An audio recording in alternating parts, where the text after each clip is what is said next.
Welcome to Cricket 8. Jarrod Kimber and Rob Barron here to finish our epic day of one game that we thought was going to be very one-sided, ended up being very close, and the second game that was very one-sided, that we thought was going to be very one-sided.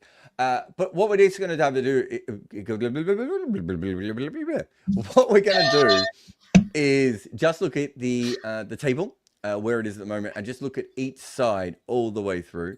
So Rajasthan 8-3 after 11 games with an okay net run rate. It's not anything special, Rob, from that perspective. Give me the briefest of thoughts about how you feel about Rajasthan for the rest of the year. They're just going to hope that Suryavanshi does a load of good ones, I think. They came into the season, as we said before, with no backups of any note, really. Like Suryavanshi was on my list. Did I say Rajasthan when I meant RCB? You did say Rajasthan. Do you want me to talk about RCB? What I meant was RCB, so we can go top down. Sorry, mate. We're 8 hours in. I don't know what I'm talking about. So there's RCB, a team with R.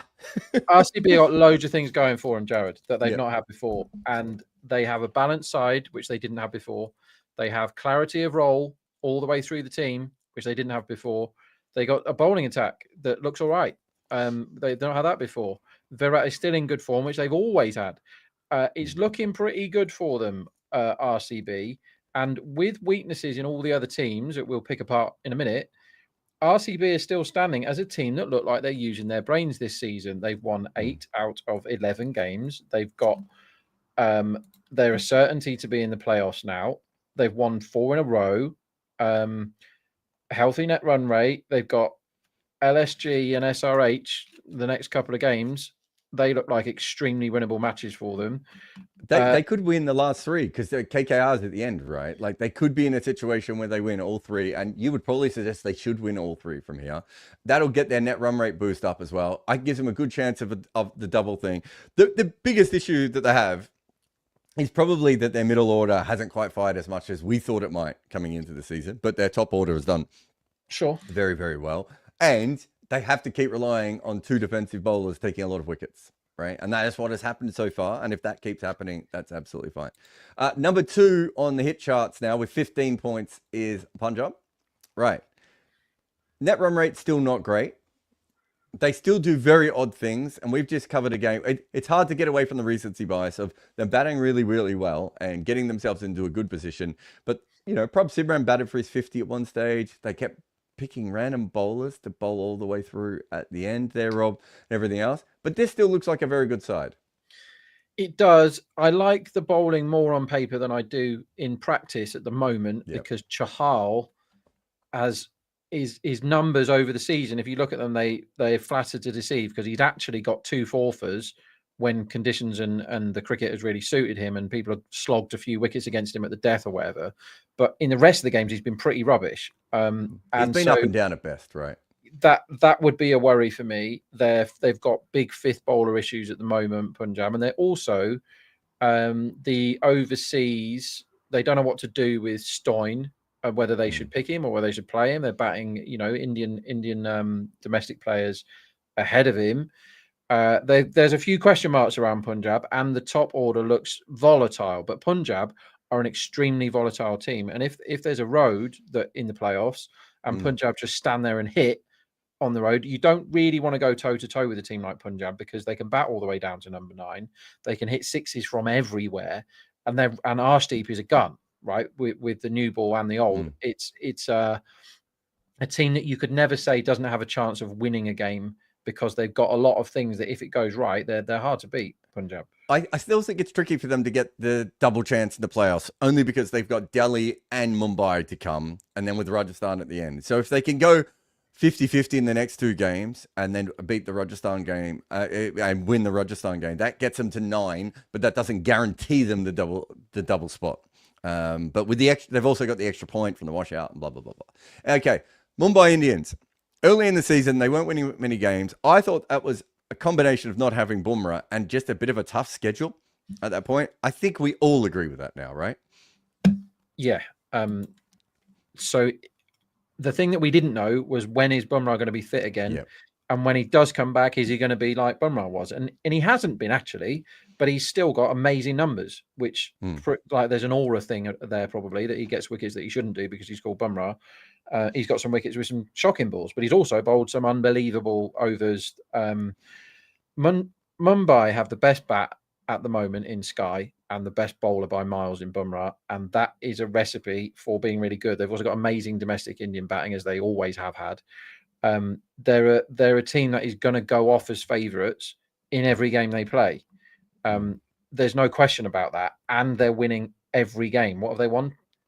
Half a dozen in a row now. Yeah, they're 1-4, and they're now 7-4, aren't they? Okay. So they're the favourites to win this tournament. Their net run rate is also miles better than anybody else's, and it's hard to see how they don't have the best net run rate by the time this regular season finishes. So Mumbai are going to be in it, and no one wants to play against them. What I would say, when you're looking for weaknesses in teams, the rest of the bowling has overperformed, and I think that the non-Bumrah death overs are still extremely hittable. When you've got Chahar, who they've taken early wickets or had swing early, and they've allowed they can bowl him more early and rely on other bowlers and stuff. Just like RCB, you go, well, Krunel's not going to keep taking wickets all the time. Well, he has done, but he's not going to keep taking wickets all the time. Maybe he does. There's only a few games left. Can they keep getting away with having bad death bowlers that aren't called Bumrah? Don't know, but there's weaknesses in every side, Jarrod, and I think Mumbai look the strongest on paper, don't they? So Delhi, when they beat Delhi in the 6th game of their season, since then they have played the Sunrisers, CSK, the Sunrisers, LSG, and Rajasthan. Their next 3 games are Gujarat, Punjab, and Delhi. It's they're basically they're going from playing the worst teams to the best teams, or outside of RCB, almost exactly. So that's tough, and they've got to handle that. It's a different form of cricket than they have been playing. Gujarat, okay, so Gujarat looked automatic for a little while, and then of course they got roiled in that innings the other day, and that has maybe made some people doubt them a little bit more. We know they leave runs on the table, right? Like, I think that's something that we are all aware of. They have the next 2 games are Mumbai and Delhi, and then they've got LSG and CSK on the back end. So they've got a buffer, but they might need that buffer, because it's very possible they lose at least one of their next 2 games. And if they lose to Delhi specifically, I think that's the tricky one for them, Rob, because that opens the season back up for Delhi. Yeah, so exactly what you said. They've left runs on the table. They never go hard enough. And that Rajasthan heist was a prime example. So what happened in their power play is they did really, really well in their power play, Gujarat, as they usually do in terms of setting platforms and keeping wickets in hand. Their worst number for the fall of their 3rd wicket in this IPL, and bear in mind they've played 10 cricket matches now, is 106. They've never been 100 for 4 in this year of the IPL. Yeah, it's crazy. But they're really good, Gill and Sud. They got 80 in a power play the other day without taking a single risk, 80 for none in power play without taking any risk. They hit every ball for 4. And when they get a good ball, they get 1 off it, which not a lot of other teams do. Great. But when they get the mega road and they play Rajasthan and Suryavanshi and Jaiswal hitting every ball for 6, hitting every ball for 1 then looks silly. Shubman Gill this season has played 10 matches. He's got 465 runs, average of over 50, and a strike rate of 162. He is their 3rd best batsman in their top 3 this season. That is mental, absolutely mental. But no one else is doing anything. So there's the problem. Rabada went home. Are they a title contender? Yeah, they're a contender. I don't think they'll win it. Are they the last title contender we're going to talk about? No. So you still think Delhi's a chance? I do think they're a chance. Things have to go very right for them. They shouldn't have lost to KKR, I don't think, recently. I don't know whether Faf is back. There's loads of question marks about Delhi, but there's lots of Delhi have lost 2 in a row, right? But the KKR one is the one that is a pain. But if you go back to the last 3 games, they played Lucknow, RCB, and KKR. They really shouldn't have gone 1 and 2 in that run. Yeah. And they lost to Mumbai. They've lost to Gujarat. They've lost to RCB. They've lost to KKR. all their losses have come against the teams that are, around them on the table or, genuine threats. Whereas they've had one good win against RCB, and there's one other good win, I think, and they've beaten Lucknow on both their games. Like, I don't know where Delhi ends up for me on this. And you have a look at what they've got coming up. They've got Sunrisers game next, so they should win that. But then they got Punjab, Gujarat, MI, bang, bang, bang. That's if they go 2-2 there, it's fine. 2-2 doesn't look like it's going to be enough. 8 wins doesn't look like it's going to be enough for them this year with a bad net run rate. And the net run rate isn't good enough. So okay, Delhi aren't getting anywhere. I think that team looks a bit creaky. Stark is too hit and miss, too hot and cold at the moment. Yeah, okay, let's draw a line through Delhi. Let's say they're not going to do it.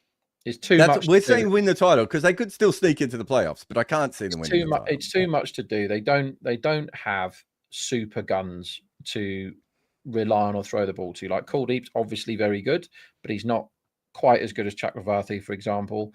Stark is very good, but he's not quite as good as some of the other guns that we've got in this IPL. Do you know what I mean? You can make a case, but you can put any of those other teams we've spoken about already, match them up against Delhi man for man, and Delhi don't look good, do they?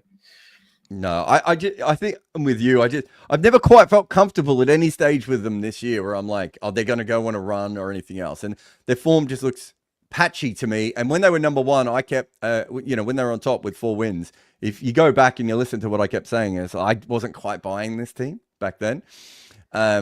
I didn't think we'd be in a situation where they'd be struggling to make the playoffs, though. I didn't think they'd fall that far, but I just didn't see them as a genuine title threat at that point. I think I might have had them number 1 in my power rankings once, or might have been twice. I can't remember but if you have a look through it, Kolkata can still technically make the playoffs, right? They've got the extra point from the washout versus Punjab, versus the Kings. But listen to this. Their wins are against Rajasthan, Sunrisers, CSK, Rajasthan, and one other win against Delhi. Yeah, they're good at beating. They're like bullies, aren't they, in the playground? Like, they're beating up all the little kids, but they're not having fights against anybody their own size. That's what it looks like at the moment. Again, opener's very brittle. Rahani's been really good. I love Raghavanshi. But the hitters haven't. Russell did a good one in the last game, but the hitters haven't been doing the hitting that you would expect of KKR. They've not been blasting teams out of sight with sixes. And whilst the plan of having 2 amazing spinners in your attack is a really good one, and bravo, but the pace looks awful when it isn't swinging for KKR. So they need conditions to be in their favour. They want to have a shootout against people. No, they're just not quite set up well enough. And I think going from Salt, an unbelievable 400-run Narain, to Gurbaz or Quentin and blind or normal Narain that's due like 15 runs at 180 is a huge step down from last season.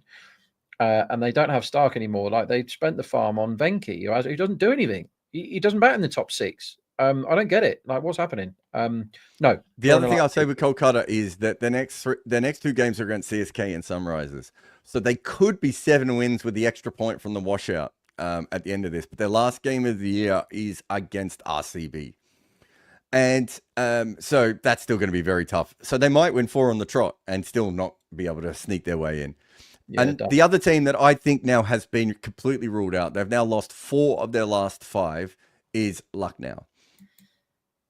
Yeah, I thought that at the price they were big contenders to finish bottom at the start of the season because I thought they were set up horribly. I still think the bowling is abominable, like properly bad. They're the worst bowling unit in the IPL comfortably for me, and they're nowhere near the best batting unit in the IPL. So how the hell do you win games? Miller hasn't done a thing in the whole season, gets paid a lot of money.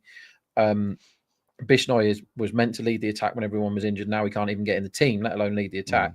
They're so bad, and their season, they won't finish bottom now. They'll finish 8th probably. They should get 6 wins because they play Sunrisers at the end, but the next 2 games are RCB and Gujarat. So yeah, they won't finish bottom. They'll end up with 6 wins, which I think is overachieving for this roster. It is overachieving. And I'll tell you why they got those wins, Jarrod, is because Pooran went 70, 44, 87, 61 in the first 5 games. That's why. Do you know what? It's a bad tactic to not keep telling him to do that. Yeah, well, he keeps getting out LBW now, which he didn't used to do before that. That's a new thing for him. So there's some sort of technical weakness that's crept in for Pooran. But if Pooran doesn't fire, Lucknow have nothing, is what it looks like. Yep. Last 3 teams. Here's my best question for the last 3 teams, because we don't need to go through them. We've gone through everyone with the playoff chance, although Lucknow are just clinging on. Last 3 teams, if you just closed your eyes and thought about this, which one of these last 3 teams do you think is going to have the best year next year? That's a very good question. It ain't Rajasthan. They don't have enough. They'd have to do a complete overhaul, and you can't, because we've just had the mega auction. So let's rule them out. Chennai have potential. So it's definitely not Rajasthan. Rajasthan isn't the answer, and I'm weighing it up between the other 2. I think with the way SRH go, what's happened for them has been almost worst possible, whereas what's happened for Chennai hasn't been worst possible. We've seen Chennai be worse than this before.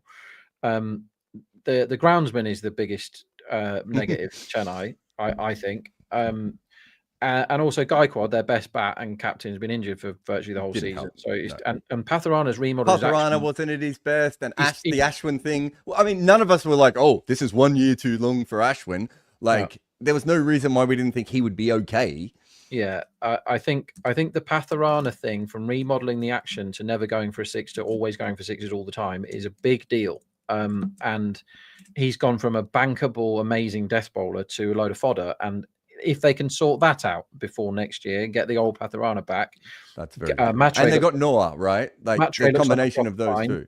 Noor is one of the best bowlers in the IPL. Matre is a really good Brevis is a really good pickup as well. Like if you think about the whole thing with Brevis of, Delhi not being able to offer him as much, that's probably going to come back to bite, right? Like, Brevis probably should, I think we can't give Chennai too much credit for Brevis because they never picked him at the auction. No, but it doesn't matter if they get credit for him. They have him next year, right? Like that's So if I'm an IPL franchise and I can control Brevis for the next 3 years, I'm thinking that's not a bad overseas player to have. And they may have found a use for Sam Curran because they've got no idea who their number 3 is, Chennai, and maybe it's him, or I don't think Gaikwod's at number 3. Who knows? So they've got. It's not him. Okay, they've got stuff to work with, Chennai, though, and if they can have conversations with their groundsman and produce a pitch that suits them at home, then great. But Dhoni's probably gone next season. We said that last season. Dhoni's probably gone next season. What happens there? How does everything go? Like, what does Jadeja do when Dhoni's gone? Do you know what I mean? There's loads of questions, but there's also some reasonable answers. Whereas I can't see the answers for Rajasthan. So I want to go in this direction. So Rajasthan is fine. I think Chennai has a better future than the Sunrisers, right? As it's currently projected. But I don't know if they have a better next year because the Sunrisers have underperformed. They just shouldn't perform this poorly next year. If they just rolled out the exact same side, I just don't expect them to perform as poorly as they did this year. No, because Head and to a lesser extent Abhishek have been in bad form. Kishan's been rubbish after he got 9 in one of the first games. Klassen has got like 30 every time and not gone on. So if he goes on twice, they win 2 games that they haven't won this season. Kamindu doesn't look like the right answer. Reddy hasn't scored a run past 25 in the whole competition. Exactly. They put money into taking wickets with Shami and Zampa, and it just didn't work, right? Those were not bad choices. It just didn't work. I mean, Shami hasn't bowled his overs in a lot of games this season. And that isn't because Shami's rubbish. It's because Shami was injured for absolutely ages and they rushed him back for this and he's been out of sorts, right? Zampa, for one reason or another, is not suited to the IPL. He disappeared again this time. He doesn't seem to be able to get through a season. So they got a load of questions again, and they keep betting the farm on Pat Cummins, who isn't a very good T20 bowler. Like, he's improved, but he's not very good. Harshal's another year older, and he's looking another year older as well. So there are questions. But when you've got that batting lineup, Jarrod, they've got a top 6 that everybody else would swap theirs for, maybe barring Mumbai, and all 6 of them have been out of form. compared to what they were last And year. that's why I think there should be a natural bounce back for Sunrisers next year. But Yeah. if you're looking at a team that is a genuine threat to win the championship in the next 3 years, you're probably not going to go with Sunrisers at the moment. You're probably much more likely to look at Chennai, right? And think Chennai, with the things that they have, maybe they, with the younger players and the bowlers and the people who they control, they might be able to rebuild themselves to a better structure. But the problem with Chennai is, I think that this is that situation where you have a really successful team and the transition is very important, right? That next step is very important, because what happens is Srinivasan's never had to make a decision with this franchise before, right? It's just left it in the hands of Fleming and Dhoni, and what will be, and they're gonna work it out enough. Now they have to do that thing that, we see it with the San Antonio Spurs with Greg Popovich not coaching anymore, right? We saw it with Manchester United, all those years back. That next decision, if you get it wrong, you have no idea how quickly it can go to crap. Yeah, and the Man United one's a good one, because basically they had the manager of their generation, who was also an absolute mega judge of when to get off the ship, because he was like, I've done enough rebuilds now, I'm not doing another one. I don't know how I want it with this shell of a team that I've ended up with, but we won it, I'm off. Good luck to my mate. I think it was David Moyes, who's his mate from Scotland, who went, you have a go. And Moyes was like, oh shit, we haven't got any of those all the old ones are gone, and the new ones aren't actually that good, so I'm screwed here. And there's a bit of that with Chennai, because they basically had the same, it was Bravo for a long time, wasn't it? And they basically had the same personnel for all these years, and they're almost, with Ashwin wandering out the door and Dhoni probably following him, and Jadeja, we don't know, probably fine for another year or two, Jadeja. But there needs to be change, doesn't there? And we're seeing the transition not really working right now. So yeah, lots of questions for Chennai to answer. The main man, who might not have been asked many cricket questions in his Chennai tenure, has had to deal with various other nonsense with that franchise. But they've won it loads. Very like Mumbai, right? They're the two biggest names, Mumbai and Chennai. They've got the most, historically, the most titles between them. They've got the most cash, the biggest fan bases, I think. But they finished bottom a lot as well. It's not like any other sport, the IPL, not like any other league in the world. They either win it or they're crap. Mumbai and Chennai, basically. Mumbai have done some late runs for the playoffs from nowhere sort of stuff. But yeah, it's weird. Who knows what's going to happen? But it is interesting. I think Chennai, Rajasthan less so, but Chennai, you've got loads to be hopeful, if not definitely sure, is going to be brilliant. Like, plenty to hope for if you're a Chennai fan. That is Rob Barron. This is Jarrod Kimber. We will see you again very soon next Sunday, I assume. But Mash and Mega will be back for another podcast as well. We'll have the trading games and all the fun stuff. We'll put them up on the screen next week when they're all done. They're not quite ready at the moment. But thank you to everyone who's watching and commenting and listening and doing all the things that you do, because you make us Cricket 8. You can watch the game, but what if you could do more? Cricket 8 is the new way to enjoy cricket. Now you can watch your favourite sport while playing against your mates. Think someone is going to score more than 10 in the next over and your friends don't? Play against them. Cricket 8 is the future of watching your favourite sport. Don't just watch the game, play the game at cricket8.com.